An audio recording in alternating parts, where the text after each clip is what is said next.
차 한잔 하듯 편안하게 내 이야기를 들어보게. 부부 합산 연봉 1억 5천? 이 정도면 집을 살 수 있을 것 같지 않은가? 그런데 요즘은 이 정도 버는 부부조차 계약서 앞에서 손을 떠내. 왜 그런지, 그리고 나는 사도 되는 사람인지 못 사는 사람인지 오늘 그 기준을 정확히 알려주겠네. 한 부부가 있었네. 남편 7,500, 아내 7,500, 합쳐서 1억 5천. 모아둔 돈은 3억. 남편이 말하네. 서울에 12억짜리 집, 우리 3억 있으니 9억만 빌리면 되지 않나? 아내가 계산기를 두드리다 묻네. 그런데 9억이 대출이 나와? 남편이 멈추네. 그러게.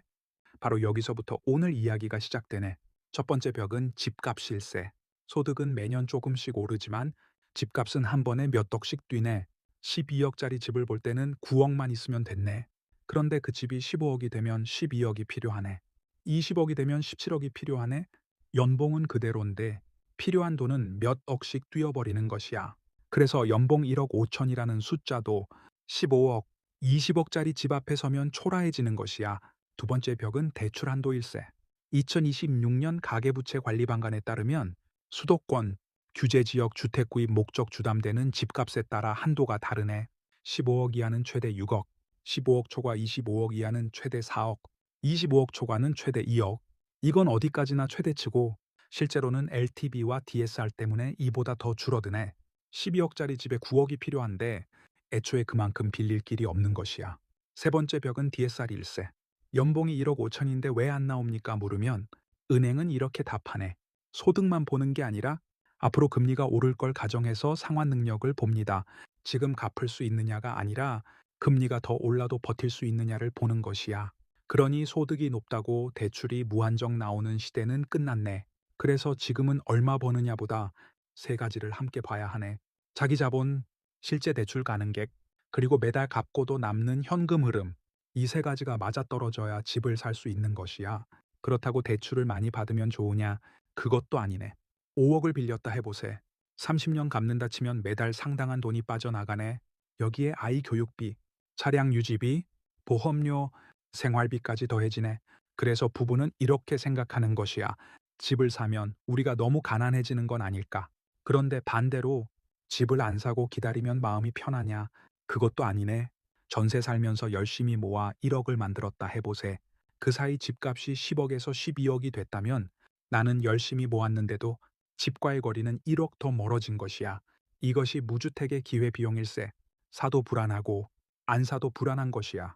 그런데 사람들이 진짜 무서워하는 건 집값이 떨어지는 것 자체가 아니네. 내가 잘못된 선택을 했다는 걸 인정해야 하는 상황. 그게 더 무서운 것이야. 10억 주고 샀는데 2년 뒤 9억이 되면 속상하겠지. 그런데 안 샀는데 2년 뒤 12억이 되면 이번엔 내가 2억을 더 벌어야 그 집을 살 수 있는 것이야. 그러니 이렇게 물어야 하네. 내가 최소 7년 이상 그 집에 살 생각인가? 원리금을 갚으면서도 매달 저축이 가능한가? 비상자금은 남는가? 집값이 10에서 20% 떨어져도 잠은 잘 수 있는가? 이 질문에 자신 있게 그렇다고 답할 수 있어야 사도 되는 집인 것이야. 여기 두 부부가 있네. 둘 다 연봉 1억 5천, 둘 다 현금 3억. 똑같은 조건일세. 아부부는 12억짜리 집을 보러 갔네. 대출을 받아도 매달 원리금을 갚고도 저축할 돈이 남네. 이 집에서 10년은 살 생각이네. 이 부부는 사도 되네. B 부부는 15억짜리 집을 원하네. 그런데 대출로도 돈이 모자라네. 그래서 신용대출까지 끌어다 쓰네. 집을 사고 나면 통장에 남는 돈이 거의 없네. 이 부부에게는 나는 이렇게 말하겠네. 지금은 좀 기다리게. 같은 연봉, 같은 현금이어도 집값을 얼마나 높게 잡느냐에 따라 한쪽은 사도 되는 집이 되고 한쪽은 위험한 집이 되는 것이야. 그러니 집을 볼 때 순서를 바꾸게. 집값부터 정하지 말게. 먼저 내 현금에 실제 대출 가능액을 더하게. 거기서 남겨둘 비상자금을 빼게. 그리고 취득세, 중개보수, 이사비, 수리비까지 빼게. 그렇게 남는 금액이 내가 진짜 살 수 있는 집값일세. 그 다음에 지역을 고르게. 서울 핵심지가 아니어도 좋네. 내 소득과 자산으로 감당 가능한 좋은 입지를 찾으면 되네. 첫 집을 인생의 최종 주택이라 생각하지 말게. 첫 집은 출발점일 수도 있는 것이야. 고소득이 곧 내 집 마련의 여유이던 시절은 끝났네. 결국 집을 살 수 있는 사람은 많이 버는 사람이 아니라 자기 자본과 대출과 현금 흐름을 동시에 통제할 수 있는 사람일세.